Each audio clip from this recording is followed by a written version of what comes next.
हाँ भाई, good morning बच्चों, क्या हाल चाल है? जोरदार। तो इस बार तो नए पैटर्न के अकॉर्डिंग पढ़ाई कर रहे हो भाई, घर पे बैठ के? अरे अरे, नाश्ता नहीं लेके आना, ऐसे ही आओ पढ़ने। बहुत सारे बच्चे तो ये खाने पीने का सामान लेकर बैठ जाते हैं जैसे मूवी देखने आए हो। अरे मूवी नहीं है, लेक्चर चल रहा है, उसको उसी के अकॉर्डिंग पढ़ो जैसे यहाँ पर क्लास में पढ़ते हो, ठीक है? तो कल अपन ने मेंडल के नियमों की बात कर ली थी, आज इन्हीं नियमों को डिटेल से अपन देखते हैं, ठीक है? फर्स्ट लॉ क्या कहलाता है? लॉ ऑफ डोमिनेंस कहलाता है, प्रभाविता का नियम कहलाता है। इस नियम के अनुसार क्या बात हुई थी? पहले तो मेंडल ने तो पोस्टुलेट दिए थे, मेंडल ने तो अपने कथन दिए थे, कोरेंस नाम के वैज्ञानिक ने इन्हीं पोस्टुलेट को नाम दिया लॉ या नियम, ठीक है जी। प्रभाविता का जो नियम है क्या दर्शाता है? ये कि जो एक जोड़ी एलील होती हैं, उन एक जोड़ी एलील में से एक अपने आप को F1 पीढ़ी में दर्शाती है, दूसरी अपने आप को F1 पीढ़ी में नहीं दर्शाती। लेकिन मेंडल को तो एलील के बारे में पता नहीं था। मेंडल ने क्या कहा था? लक्षणों का नियंत्रण के लिए क्या पाए जाते हैं? कारक पाए जाते हैं, फैक्टर्स पाए जाते हैं। उन कारकों को आज के दिन क्या कहा जाता है? एलील कहा जाता है, ठीक है? एलील जो है वो जोड़े में प्रेजेंट होती हैं। Out of one pair of allele, एक जोड़े एलील में से एक अपने आप को F1 में प्रदर्शित करती है और दूसरी अपने आप को F1 में प्रदर्शित नहीं करती। जो F1 में प्रदर्शित करती है वो तो प्रभावी एलील कहलाती है, और जो F1 में अपने आप का प्रदर्शन नहीं दर्शा पाती वो अप्रभावी एलील कहलाती है। प्रभावी एलील को कैपिटल लेटर में लिखा जाता है, बड़े अक्षर में लिखा जाता है, अप्रभावी एलील को छोटे अक्षर में लिखा जाता है, ठीक है? सिग्निफिकेंस क्या है, इसके उपयोग क्या है इस प्रभाविता के नियम के? ये प्रभाविता का नियम इस बात को सिद्ध करता है कि F1 जो है एक ही पैतृक लक्षण को क्यों दर्शाता है, दोनों को क्यों नहीं दर्शाता? क्योंकि F1 में एक तो डोमिनेंट एलील होती है, एक रिसेसिव एलील होती है। डोमिनेंट एलील की उपस्थिति में, प्रभावी एलील की उपस्थिति में अप्रभावी एलील अपने आप को प्रदर्शित है नहीं करती। तो ये एक्सप्लेन कौन करता है? प्रभाविता का नियम। दूसरी बात, प्रभाविता का नियम ही एक्सप्लेन करता है, चरितार्थ करता है एक और बात को, कि F2 पीढ़ी में 3:1 आने का कारण क्या है, ठीक है? तो अपने को पता है 75% पौधे लंबे आए थे, उसके पीछे कारण क्या है? 25% तो शुद्ध रूप से लंबे आए थे, लेकिन जो 50% थे, 2 पौधे ऐसे भी आए थे जो क्या थे? अशुद्ध रूप से संकर लंबे भी वो कहलाए थे, ठीक है? तो इसको भी कौन एक्सप्लेन करता है? प्रभाविता का नियम ही एक्सप्लेन करता है। आ जाए बात करते हैं लॉ ऑफ डोमिनेंस की। क्या बोलते हैं बच्चों इसको? Law of dominance.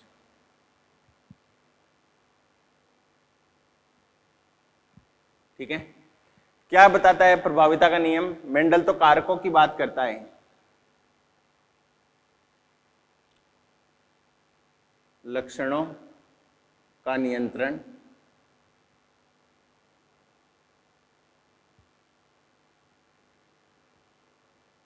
कारकों द्वारा किया जाता है, कारकों द्वारा होता है।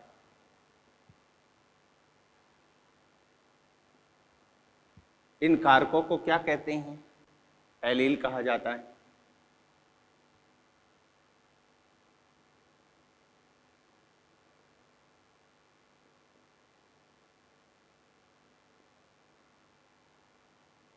आज के दिन किस नाम से जानते हैं साहब? एलील नाम से जानते हैं।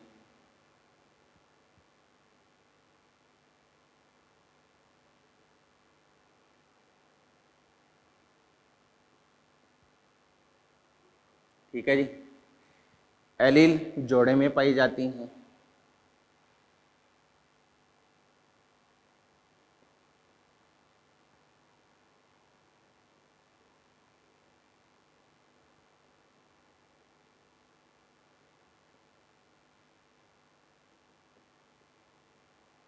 एलील जोड़े में उपस्थित होती हैं, ठीक है?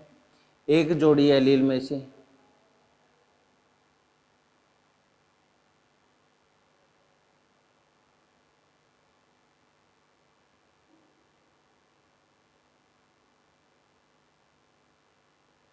एक एलील F1 में अपने आप को प्रदर्शित करती है, दूसरी प्रदर्शित नहीं करती।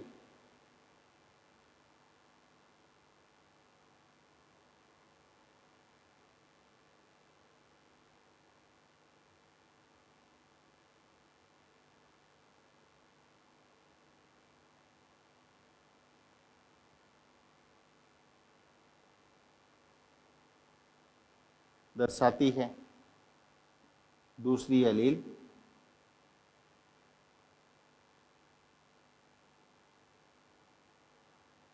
अपना प्रभाव नहीं दर्शाती।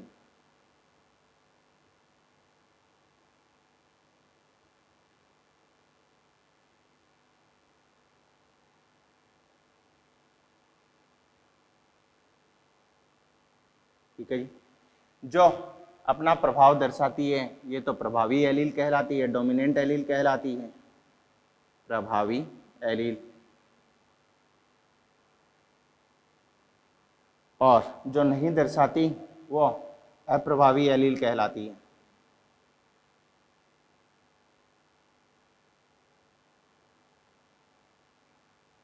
अप्रभावी एलील कहलाती है। प्रभावी एलील को बड़े अक्षर में लिखा जाता है, जैसे प्लांट की हाइट के लिए कैपिटल टी कह दिया। अप्रभावी एलील को छोटे अक्षर में लिखा जाता है, जैसे प्लांट की हाइट के लिए, बोनेपन के लिए स्मॉल टी कह दिया। ठीक है जी। नेक्स्ट बात करते हैं, सिग्निफिकेंस क्या है इसका, उपयोगिता क्या है।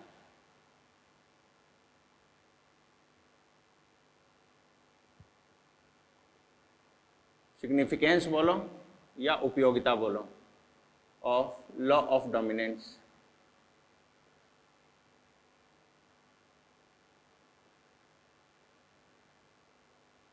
प्रभाविता के नियम की उपयोगिता है। सबसे पहली बात तो ये किसको परिभाषित करता है कि F1 दोनों पैतृकों में से एक पैतृक के समान लक्षण क्यों दर्शाता है, क्योंकि उसके पास एक प्रभावी एलील होती है और दूसरी अप्रभावी एलील होती है। ठीक है, F1 एक पैतृक से ही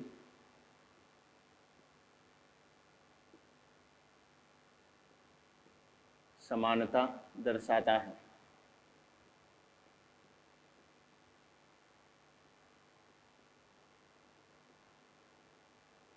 ठीक है, तो इस बात को कौन एक्सप्लेन करता है, लॉ ऑफ डोमिनेंसी एक्सप्लेन करता है। और दूसरी बात, F2 पीढ़ी में जो लक्षण प्रारूप अपने को प्राप्त हुआ था, कौन सा, 3:1, 3 तो लंबे और 1 बोना, उसको भी कौन परिभाषित करता है, लॉ ऑफ डोमिनेंसी। F2 पीढ़ी में 3:1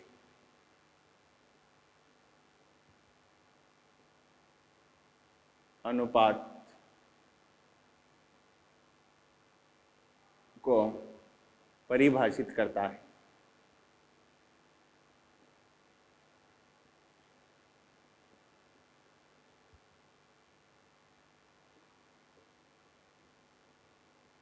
ठीक है बच्चों, ये क्या कहलाता है, मेंडल का प्रभाविता का नियम कहलाता है।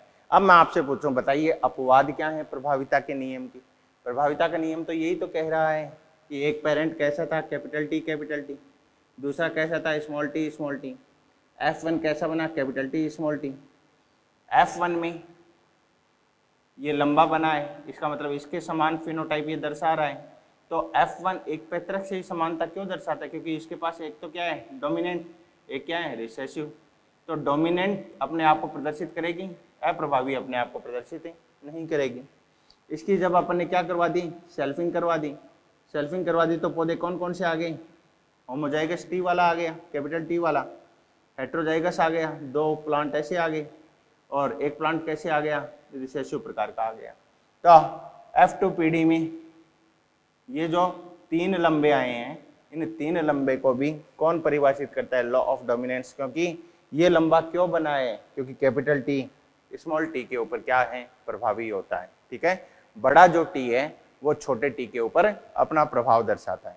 ठीक है, तो ये तो एक समझने के लिए अपन ने बना लिया है। मैं एक्सेप्शन की बात कर रहा था, अपवाद की बात कर रहा था। अपवाद एक तो आ जाएगा अपूर्ण प्रभाविता, इनकम्प्लीट डोमिनेंस, और एक आ जाएगा कोडोमिनेंस। इनको अपन एलिलिक इंटरेक्शन जो पोस्ट मेंडलिज्म के दौरान पढ़ाया आपको जाएगा, उसमें बताएंगे अपन। यहाँ पर अपवाद लिख लेना आप, तो केवल अपवाद क्या है भैया, लॉ ऑफ डोमिनेंस के अपवाद। पहला तो है अपूर्ण प्रभाविता,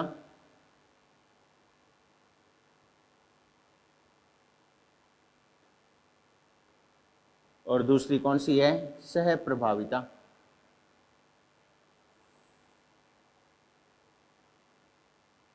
अपूर्ण प्रभाविता बोले तो इनकम्प्लीट डोमिनेंस,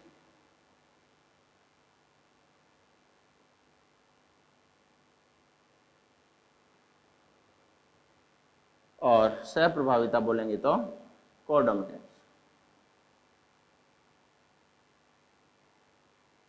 ठीक है बच्चों, तो ये अपना हो गया प्रभाविता का नियम।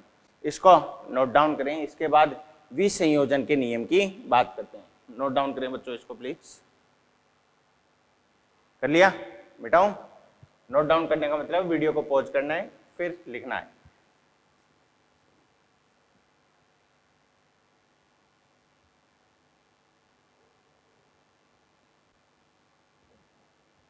विसंयोजन का नियम क्या दर्शाता है? विसंयोजन का नियम बताता है कि लक्षणों हेतु एलील तो होती है, जोड़े में पाई जाती है। युग्मक निर्माण के दौरान जो एक जोड़ी एलील होती है उसमें से एक ही एलील युग्मक को स्थानांतरित होती है, गैमेट को स्थानांतरित होती है। इसका मतलब गैमेट द्विगुणित हुए या अगुणित हुए, बताना जरा। एक जोड़ी एलील में से किसी जीव में एक जोड़ी एलील पाई जाएंगी तो जीव कैसा कहलाएगा, डिप्लॉइड कहलाएगा, आया ना। लेकिन जब गैमेट बनेगा तो एक ही एलील युग्मक में पहुंचती है तो युग्मक कैसे हो गए, हैप्लॉइड होते हैं। ठीक है, तो विसंयोजन का नियम दर्शाता है युग्मक निर्माण के दौरान एक जोड़ी एलील जो हैं उनकी दोनों एलील एक दूसरे से जो है स्वतंत्र रूप से पृथक होकर कहाँ पहुंचती हैं, अलग अलग युग्मकों में स्थानांतरित होती हैं। ठीक है, इसलिए जो युग्मक होता है वो किसी भी लक्षण के लिए शुद्ध कहलाता है, प्योर कहलाता है। इसी को ही विसंयोजन के नियम को, विसंयोजन का नियम ये तो बताया किसने है, मेंडल ने। विसंयोजन के नियम को ही law of purity of gamete कहा जाता है, युग्मकों की शुद्धता का सिद्धांत कहा जाता है। और ऐसा कहा किसने है, बेट्सन ने कहा है। ठीक है, तो आइए दूसरे नियम की ओर बढ़ते हैं, विसंयोजन का नियम।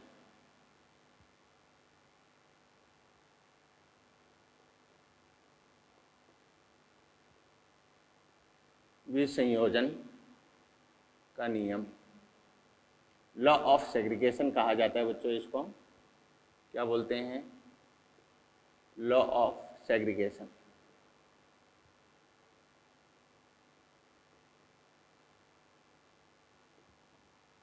क्या बात की,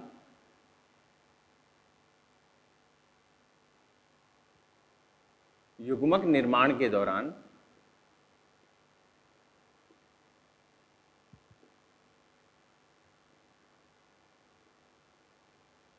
युग्मक निर्माण के दौरान युग्मक में एक ही एलील स्थानांतरित होती है।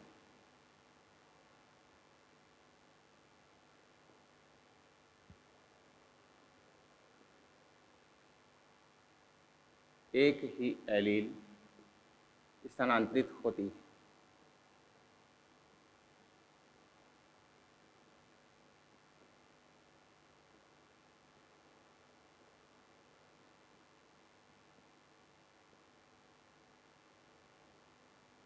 अतः युग्मक किसी भी लक्षण हेतु शुद्ध होता है।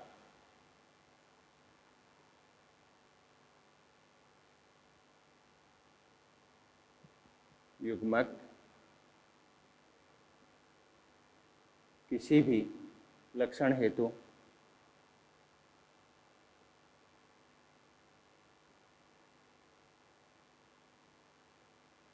शुद्ध होता है। ठीक है, इस नियम को युग्मकों की शुद्धता का सिद्धांत कहा है।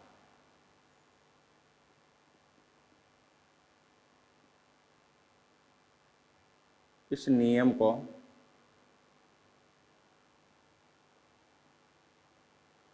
युग्मकों की शुद्धता का सिद्धांत भी कहा जाता है।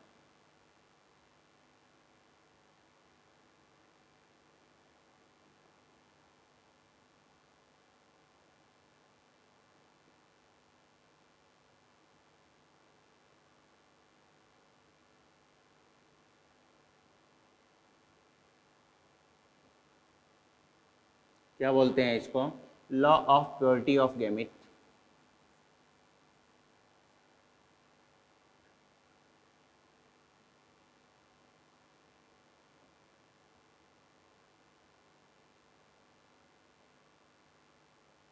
Law of purity of gamete.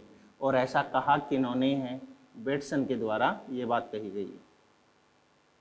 Bateson ने विसंयोजन के नियम को क्या बोला है, युग्मकों की शुद्धता का सिद्धांत कहा है। ठीक है, ये जो नियम है विसंयोजन का नियम, ये मोस्ट फंडामेंटल लॉ है, सर्वमान्य नियम है ये, इसका कोई भी अपवाद नहीं है। ये बात भी आपको याद रखनी है, विसंयोजन का नियम मोस्ट फंडामेंटल लॉ, सर्वमान्य नियम है ये।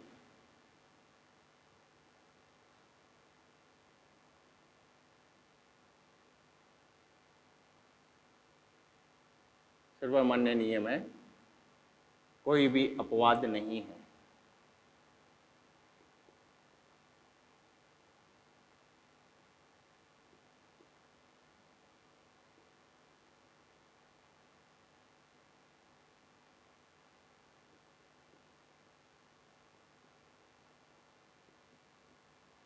इसका कोई भी अपवाद नहीं। ठीक है बच्चों, तो ये अपना कहलाता है विसंयोजन का नियम। ये जो दोनों नियम है, प्रभाविता का नियम, विसंयोजन का नियम, ये किसके आधार पर दिया गया है, एक जो मोनोहाइब्रिड क्रॉस है, एक संकर जो क्रॉस है, उसके आधार पर इनको प्रतिपादित किया गया है। अब डाईहाइब्रिड क्रॉस के ऊपर भी एक नियम दिया गया है, और उस नियम का नाम क्या है, स्वतंत्र अपव्यूहन का नियम, लॉ ऑफ इंडिपेंडेंट असॉर्टमेंट। ठीक है, उसकी बात करते हैं, इसको नोट डाउन कर लें वीडियो को पॉज करके। बेटाएं,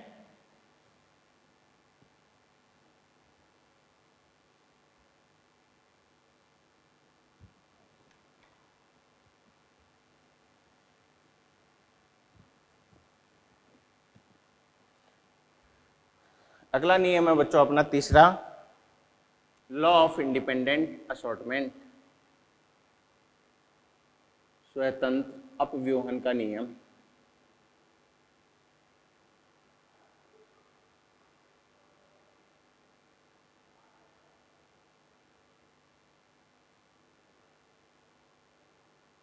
लॉ ऑफ इंडिपेंडेंट असॉर्टमेंट,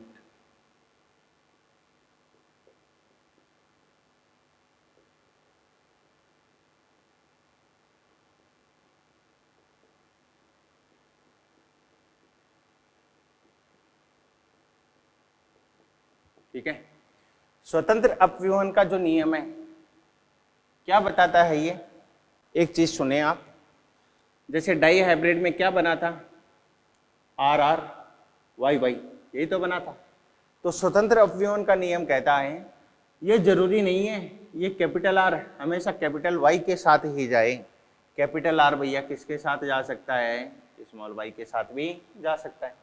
आया, ऐसे ही स्वतंत्र अपव्यूहन का नियम कहता है जरूरी नहीं है स्मॉल आर जो है स्मॉल वाई के साथ ही जाए हमेशा, ये स्मॉल आर जो है कैपिटल वाई के साथ भी जा सकता है। और इसी के परिणाम स्वरूप जो F2PD बनेगी, उस F2PD में पैतृक संयोजन के अलावा दो नए संयोजन का निर्माण और भी होता है, पुनर्संयोजन और भी बनते हैं, रिकॉम्बिनेंट भी देखे जाते हैं। ठीक है, तो ये कौन दर्शाता है, ये स्वतंत्र अपव्यूहन का नियम दर्शाता है। परिभाषा क्या बन जाएगी, परिभाषा लिखें आप इसकी,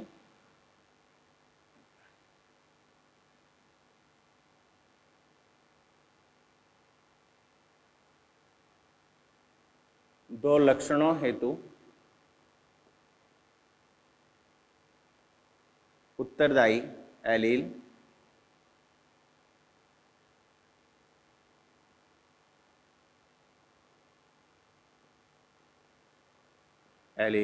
युग्मक निर्माण के दौरान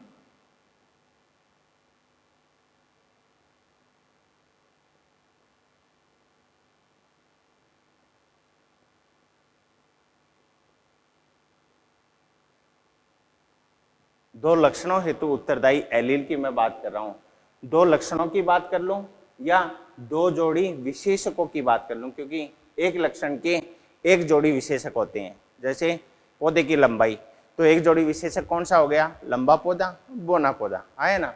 तो दो लक्षण कह दूं या दो जोड़ी विशेषक की बात कर लूं, एक ही बात है, ठीक है। तो दो लक्षणों हेतु उत्तरदायी एलील जो है युग्मक निर्माण के दौरान एक दूसरे से स्वतंत्र अपव्यूहित होती है, ठीक है। और ये स्वतंत्र अपव्यूहित होकर कहाँ पहुंचती है, जो प्रोजेनी बनेगी, जो संतति बनेगी, उनमें ये रैंडमली रीअरेंज होती है, ठीक है, पुनर्व्यवस्थित होती है। और पुनर्व्यवस्थित होकर पैतृक संयोजन के अलावा दो पुनर्संयोजन का निर्माण और भी करती है, ठीक है। तो क्या हो गया, दो लक्षणों हेतु उत्तरदायी एलील युग्मक निर्माण के दौरान एक दूसरे से स्वतंत्र अपव्यूहित होती है, एक दूसरे से स्वतंत्र अपव्यूहित होकर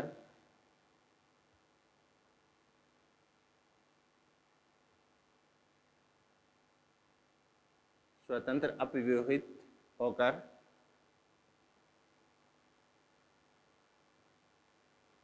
संतति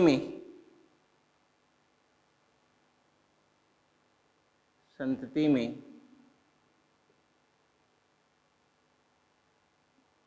पुनर्व्यवस्थित होकर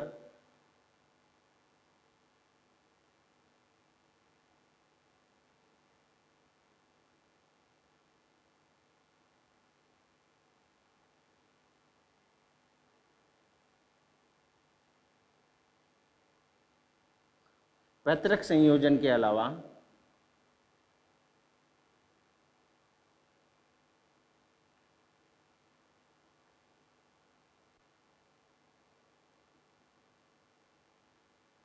दो पुनर्संयोजन और बनाती है।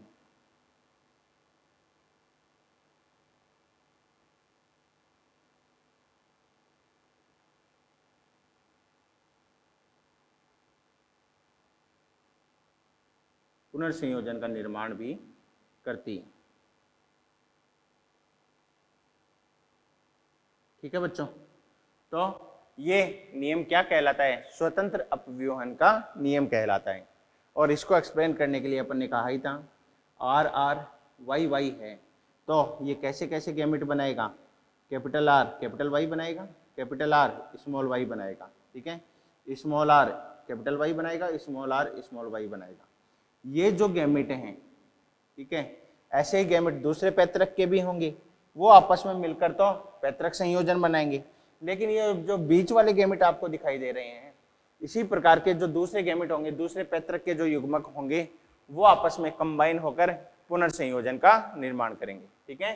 तो यहाँ पर एक मैंने डाई हाइब्रिड का F1 आपको बता दिया और उसके द्वारा अपन ने एक्सप्लेन कर दिया कि चार प्रकार के युग्मक एक पैतृक बनाएगा और चार प्रकार के युग्मक दूसरा पैतृक भी बनाता है। ओके, ठीक है बच्चों। तो ये अपने स्वतंत्र अपव्यूहन के नियम की बात होगी। अब ये जो स्वतंत्र अपव्यूहन का नियम है, ठीक है, इसको परिभाषित करने के लिए मैं जो डाई हाइब्रिड का फिनोटाइप है उसको दो मोनो हाइब्रिड के फिनोटाइप में और देख लेता हूँ, ठीक है। तो डाई हाइब्रिड के फिनोटाइप की अगर बात करें तो सभी जानते हैं डाई हाइब्रिड का फिनोटाइप क्या आया था भैया, 9:3:3:1 आए थे कि नहीं, 9:3:3:1। ये 9 कैसे आए थे, राउंड येलो, ये 3 कैसे आए थे, राउंड ग्रीन, ये 3 कैसे आए थे, रिंकल्ड येलो, रिंकल्ड का मतलब झुर्रीदार, और एक कैसा आया था, रिंकल्ड ग्रीन, रिंकल्ड ग्रीन। तो ये बात तो अपन ने जब जेनेटिक टर्मिनोलॉजी पढ़ी थी उसी समय ही बताया था। एक डाई हाइब्रिड क्रॉस का मतलब क्या होता है, दो मोनो हाइब्रिड क्रॉस होता है, हाँ या ना। तो जो डाई हाइब्रिड का फिनोटाइप मेरे पास आ रहा है 9:3:3:1, उसको मैं दो मोनो हाइब्रिड के रूप में भी पढ़ सकता हूं। अब दो मोनो हाइब्रिड ये कैसे बना, मतलब दो लक्षणों की बात करूंगा। दो लक्षण कौन कौन सा है, सीड की शेप हो जाएगी, सीड का आकार और सीड का कलर, सीड का कलर हो जाएगा भैया, ठीक है। तो ये टोटल पौधे कितने बने हैं, कुल पौधे कितने हैं, टोटल है 16, ये टोटल है भैया 16। ओके, अब यहां पर आ जाएं, सीड शेप की अगर बात करूं तो सीड शेप कैसी होती है, या तो राउंड होती है या रिंकल्ड होती है, झुर्रीदार होती है, या तो बनेगी राउंड या बनेगी रिंकल्ड। ऐसे ही सीड के कलर की बात करूं तो सीड का कलर या तो होगा पीला जो प्रभावी होता है, या होगा ग्रीन हरा जो अप्रभावी कहलाता है। ठीक है जी। अब ये जो सीड शेप है, लक्षण है इसके, ये जो दो विशेषक हैं, ट्रेट हैं, इनको देखो यहाँ पर डाई हाइब्रिड में कितनी जगह आ रहा है, राउंड कितनी जगह आ रहा है, एक तो 9 राउंड ये रहे, 3 राउंड ये रहे, उसके अलावा देखो कहीं भी राउंड नहीं है, दोनों जगह रिंकल्ड है। तो 9 और 3 ये मिलकर क्या बन गए 12, तो 16 में से 12 क्या आ गए, 12 राउंड आ गए भैया। अब रिंकल्ड कितने हैं, ये दोनों तो राउंड हैं, ये 3 रिंकल्ड हैं, 1 रिंकल्ड है, तो रिंकल्ड कितना आ गया 4 आ गया भैया यहाँ पर। अरे हाँ है ना, राउंड और रिंकल्ड, ये एक मोनो हाइब्रिड है, ये दूसरा मोनो हाइब्रिड है। मोनो हाइब्रिड का फिनोटाइप क्या आना चाहिए, 3:1 आना चाहिए। तो यहाँ पर देखो क्या रेशियो आता है, तो 12:4 आएगा भैया। और 12:4 को जब सोल्व करोगे तो ये रेशियो अपने पास में क्या आ जाएगा, 3:1 आ जाएगा। मतलब मोनो हाइब्रिड के रूप में अगर डाई हाइब्रिड को प्रदर्शित करें तो ये बातें सत्य है। ऐसे ही सीड कलर की मैं बात कर लूं, येलो कितनी जगह आ रहा है, एक तो येलो ये रहा और एक येलो ये रहा, तो 9 येलो तो ये हो गए, 3 येलो ये हो गए, तो येलो कितने हो गए 12। ग्रीन कितने हैं, 3 ग्रीन ये रहे, 1 ग्रीन ये रहा, तो हरे कितने हो गए 4। इनको भी रेशियो के रूप में निकालें तो 12/4 कितना आता है बच्चों, 3:1 आता है। हाँ या ना, इसका मतलब डाई हाइब्रिड का जो फिनोटाइप आया है वो एग्जैक्टली ठीक है, क्योंकि एक डाई हाइब्रिड बराबर 2 मोनो हाइब्रिड होता है। डाई हाइब्रिड के जो लक्षण हैं उनको मैंने मोनो हाइब्रिड के रूप में रेशियो निकालकर आपके सामने प्रदर्शित कर दिया है। अब जो पैतृक संयोजन बनेंगे उसके अलावा F2PD में पुनर्संयोजन का निर्माण और भी होता है। तो एक पॉइंट यहां पर याद रखना, F2PD में ये सारी बातें कौन बता रहा है, कौन प्रदर्शित कर रहा है, स्वतंत्र अपव्यवन का नियम ही दर्शा रहा है। F2PD में 2 पुनर्संयोजन और बनते हैं,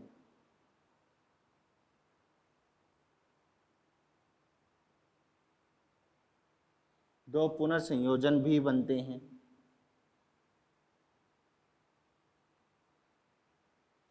और वो पुनर्संयोजन कौन कौन से हैं, एक तो कहलाता है राउंड ग्रीन और एक कहलाता है रिंकल्ड येलो, क्योंकि राउंड येलो और रिंकल्ड ग्रीन ये तो पैतृक संयोजन है, और राउंड ग्रीन और रिंकल्ड येलो ये दोनों क्या हैं, ये पुनर्संयोजन है।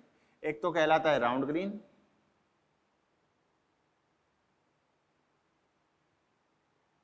और एक कहलाता है रिंकल्ड येलो।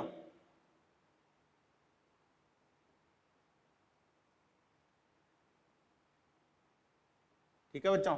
अब यहां पर आपसे एक सवाल पूछ लिया जाए, F2PD में पैतृक संयोजन का अनुपात पता कीजिए पुनर्संयोजन से। तो F2PD में पैतृक संयोजन कितना है, 9 तो ये रहा, 1 ये रहा, तो पैतृक संयोजन तो बन गया 9 + 1 10। और पुनर्संयोजन कितना है, 3 तो ये रहे, 3 ये रहे, तो 6। तो F2PD में पैतृक संयोजन और पुनर्संयोजन का अनुपात कितना आता है, 10:6 आता है। या इसको मैं और सिंपली सॉल्व करूं तो इसको 5:3 कह सकते हैं, लेकिन 5:3 सिंप्लीफाई इसलिए नहीं करेंगे क्योंकि F2PD जो है डाई हाइब्रिड क्रॉस के उसमें 16 पादप प्राप्त होंगे, इसलिए आपको 10:6 ही बोलना है। ठीक है जी। तो F2PD में 2 पुनर्संयोजन भी बनते हैं, राउंड ग्रीन बनता है, रिंकल्ड येलो बनता है। और इन पुनर्संयोजन का जो निर्माण है वो तभी संभव है जब क्या हो, स्वतंत्र अपव्यूहन हो, किसका, एलील का। अगर 2 लक्षणों हेतु उत्तरदायी जो एलील हैं वो एक दूसरे से स्वतंत्र रूप से अपव्यूहित नहीं होंगी तो पुनर्संयोजन का निर्माण नहीं होगा। ठीक है जी। तो यहां पर एक चीज लिख देना, इनका निर्माण तभी संभव है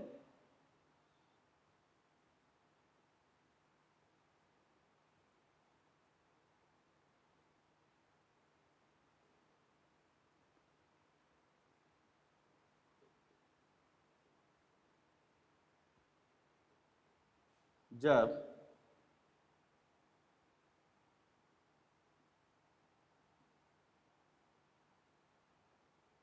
दो लक्षणों हेतु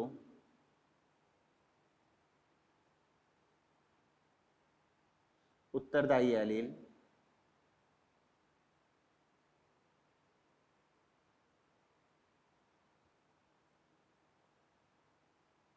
एक दूसरे से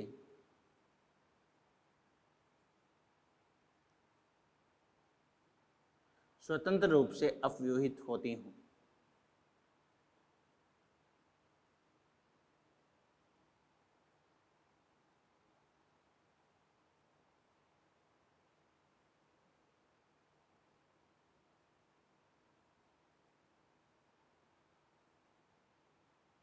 ठीक है भैया, तो ये क्या कहलाता है अपना स्वतंत्र अपव्यूहन का नियम कहलाता है। अब अपवाद की अगर बात करें तो अपवाद इसका क्या बन जाएगा, सहलग्नता लिंकेज। तो इसका अपवाद भी याद रखना जो आगे चलकर पढ़ाएंगे नेक्स्ट माइनर में। अपवाद है भैया इसका कौन सा, सहलग्नता लिंकेज।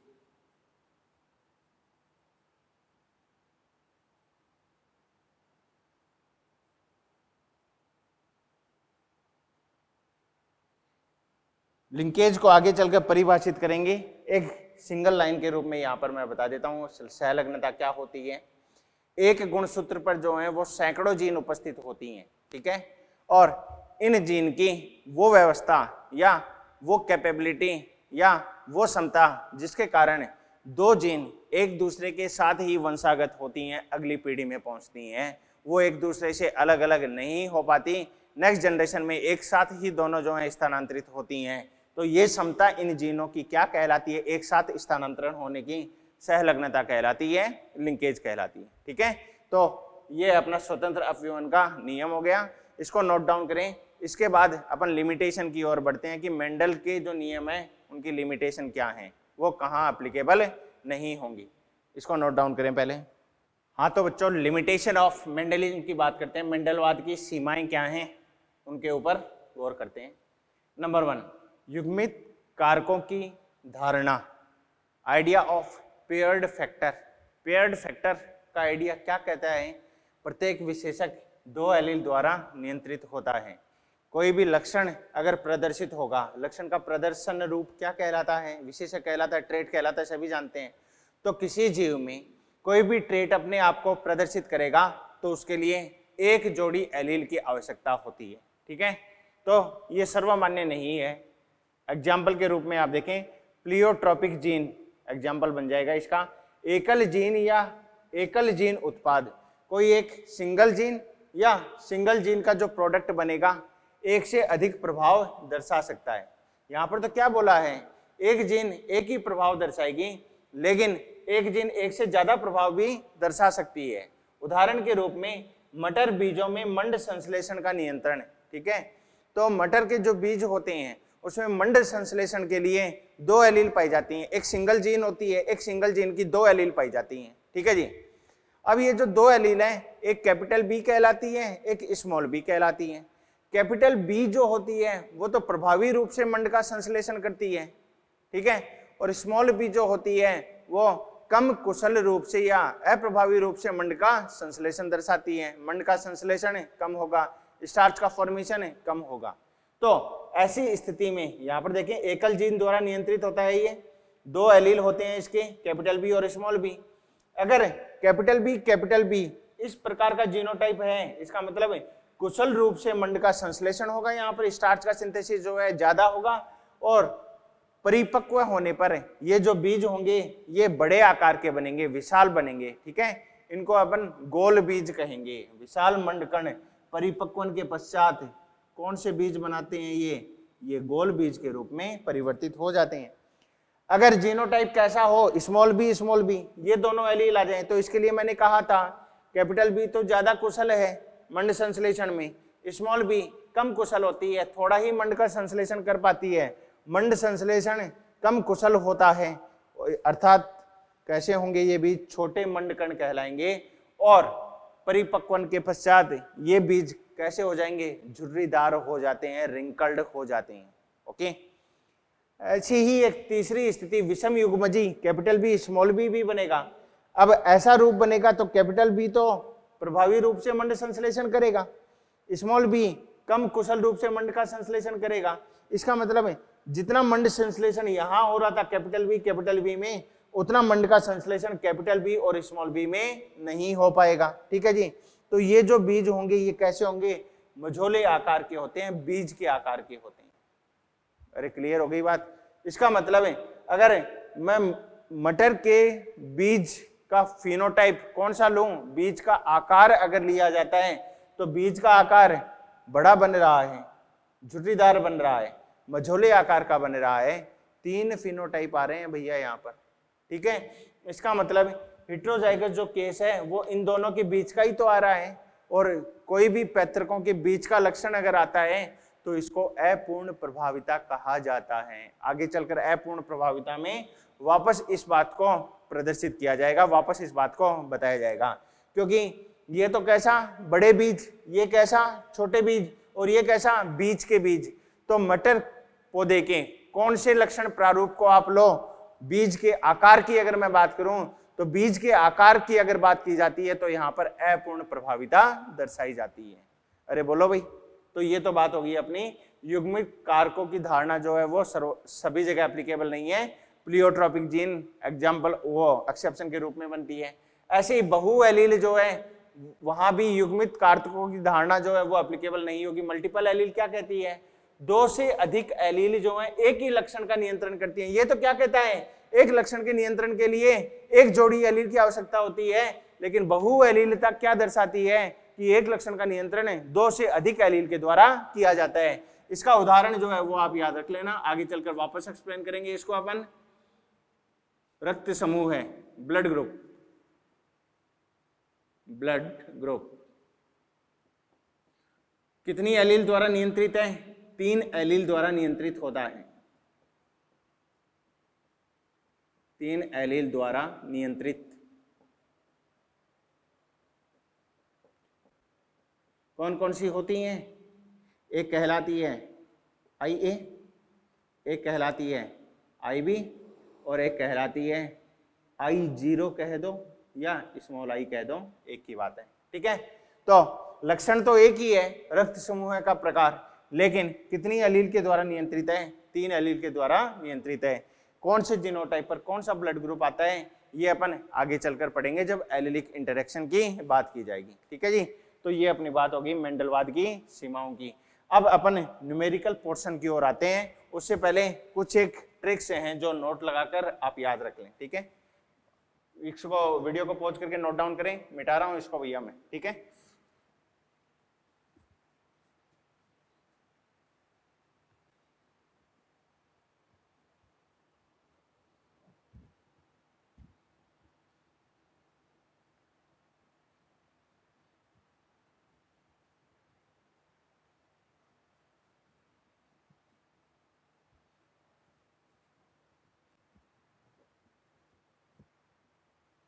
ट्रिक पहले लिखा देते हैं आपको और उसके बाद क्वेश्चन अप्रोच करेंगे, तो उन ट्रिक को अप्लाई कैसे किया जाता है वो भी याद रख लेंगे अपन। ठीक है। न्यूमेरिकल पोर्शन ट्रिक लिख लेना।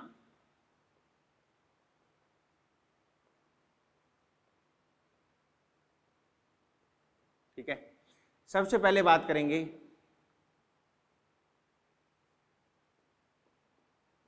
Type of gamete. गैमेट के युग्मकों के प्रकार कितने बनेंगे।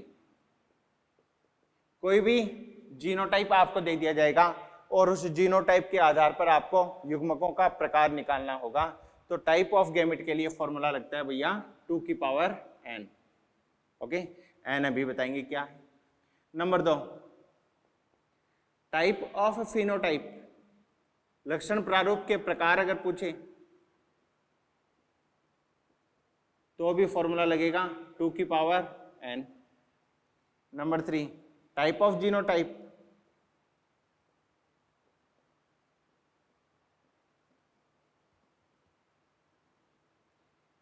थ्री की power n। Total possible zygotic condition,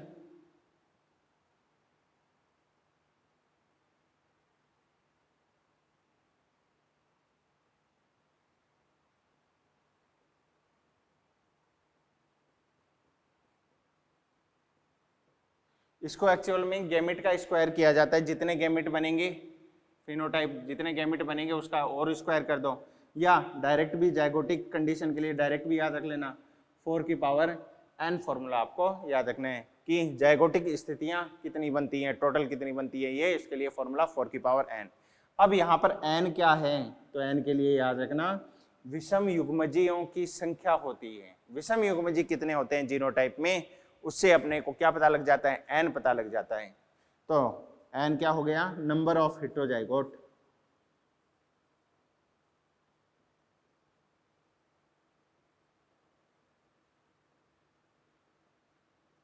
विषम युग्मजीयों की संख्या,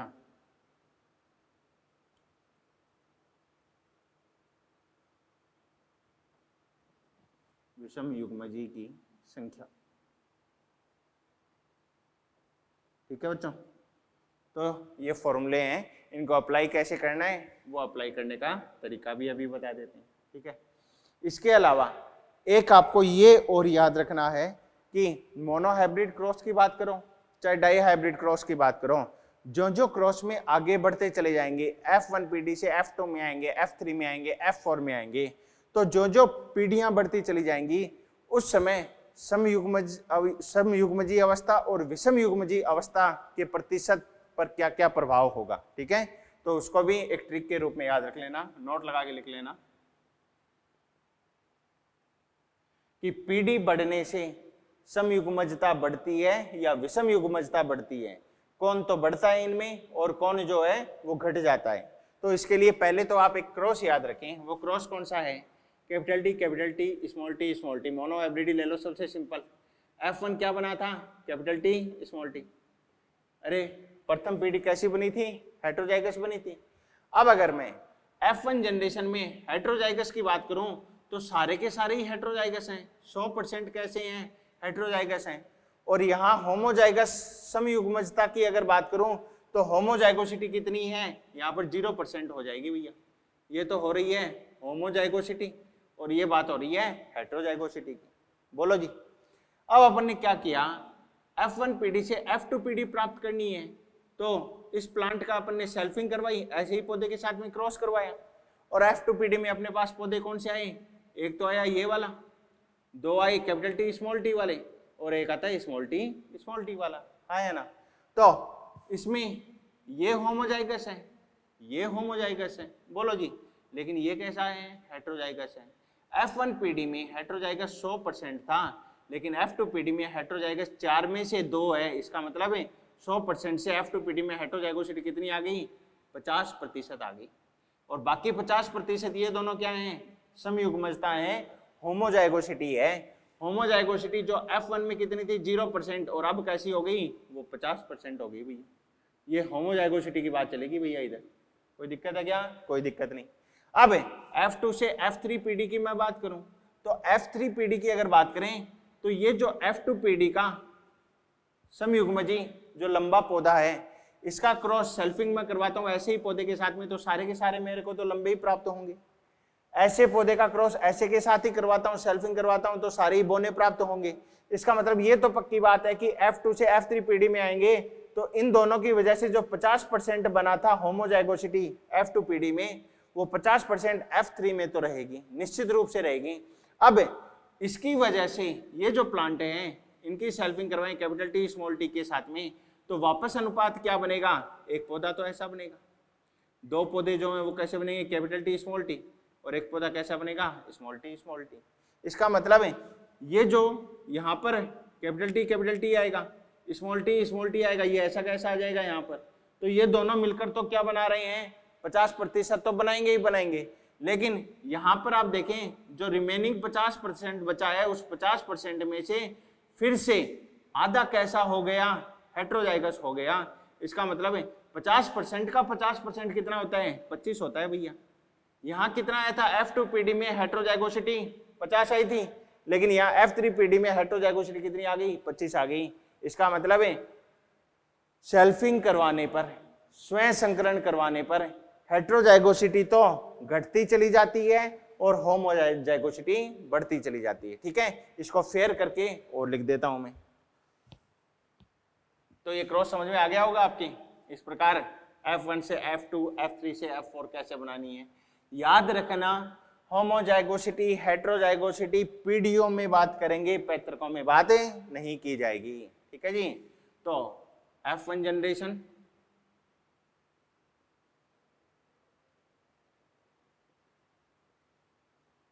यहां पर है हेट्रोजाइगोसिटी,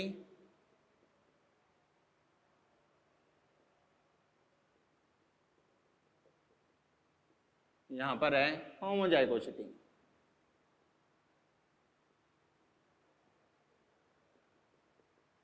होमोजाइगोसिटी क्लियर है बात। तो जनरेशन की बात आ जाएगी, ये तो F1 होगी, इसको तो केवल आप जनरेशन कह दें। ठीक है, पहला आ जाएगा F1 generation, F2 generation, F3 generation, F4 generation and so on. आगे भी पूछे तो कोई दिक्कत नहीं है। ठीक है जी। F1 जनरेशन में हेट्रोजाइगोसिटी कितनी है, तो याद करो F1 जनरेशन कब आई थी, कैपिटल टी का क्रॉस स्मॉल टी से करवाया था। तो F1 कैसा बना था, सारे के सारे पौधे ही विषम युग्मजीय लंबे बने थे, तो 100% लंबे बनते हैं, हाँ या ना। तो F1 पीढ़ी में विषम युग्मजता हेट्रोजाइगोसिटी कितनी आती है, 100% आती है। जबकि होमोजाइगोसिटी की बात करूं तो कितनी आती है, 0% आती है भैया। अरे हाँ या ना, समझ रहे हो। चलो आगे F2 पीढ़ी की बात करें, इसकी सेल्फिंग करवाई मैंने, इसकी सेल्फिंग करवाई, इसका मतलब कैपिटल टी के साथ में ऐसा क्रॉस मैंने करवा दिया, तो पौधे मेरे को कैसे मिले, एक तो ऐसा मिला, दो कैसे मिले कैपिटल टी स्मॉल टी, एक कैसा बना स्मॉल टी बना, हाँ या ना। तो F2 पीढ़ी में 50% तो हेट्रोजाइगस आ गए और 50% क्या आ गए, होमोजाइगस।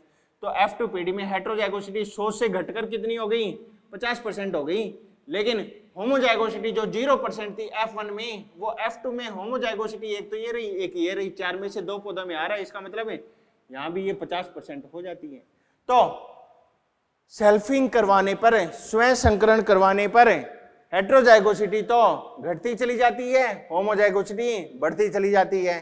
F3 पीढ़ी की बात करूं तो जो F2 पीढ़ी का 50% था वो तो आएगा ही आएगा, लेकिन ये जो 50% है होमोजाइगोसिटी तो 50% आएगी, लेकिन हेट्रोजाइगोसिटी की जो 50% है उसकी 50% तो हेट्रो आएगी और इसकी ही 50% क्या आएगी, होमो आएगी।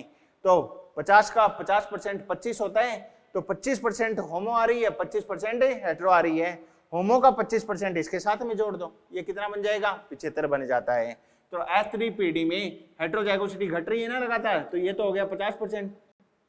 50 का 50 करना है, 100 का 50 नहीं करना है भैया, तो 25 हो गया और रिमेनिंग 25 इस 50 में जोड़ दो तो कितना आ जाएगा, 75% आ जाएगा। अरे कोई दिक्कत है क्या, ऐसे F4 पीढ़ी में निकाल लो, इसका आधा कितना हो जाएगा, 12.5%, और बाकी का बचा हुआ 12.5 किस में जोड़ दो, 75% में जोड़ दो, कितना आ जाएगा, 87.5%।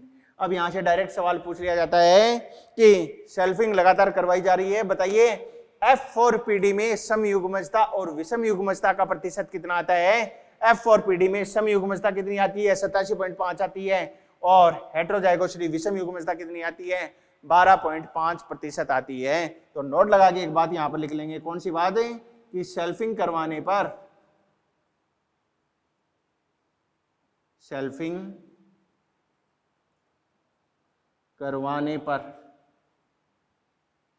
हाँ जी, होमोजाइगोसिटी और हेट्रोजाइगोसिटी पर क्या क्या प्रभाव आता है।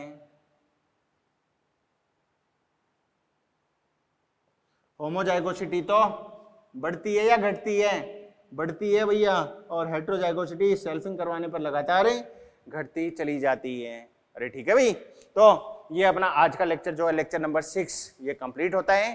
कल अपन ये जो मैंने फॉर्मूले आपको लिखाए हैं, इस फॉर्मूलों के आधार पर मैं आपको युग्मकों के प्रकार कितने बनेंगे, फिनोटाइप के प्रकार कितने बनेंगे, जीनोटाइप कितने बनेंगे और जाइगोटिक कंडीशन कितनी बनती हैं, इनकी बात करेंगे। मोनो हाइब्रिड डाई हाइब्रिड के ऊपर जो जो क्वेश्चन दिए हुए हैं उनके बारे में भी बात करेंगे। ठीक है, कुछ क्वेश्चन यहाँ मॉड्यूल से मैं आपको सोल्व करवाऊंगा, रिमेनिंग जो है आपको घर पर खुद ही सोल्व करने हैं। ओके, चलो थैंक यू।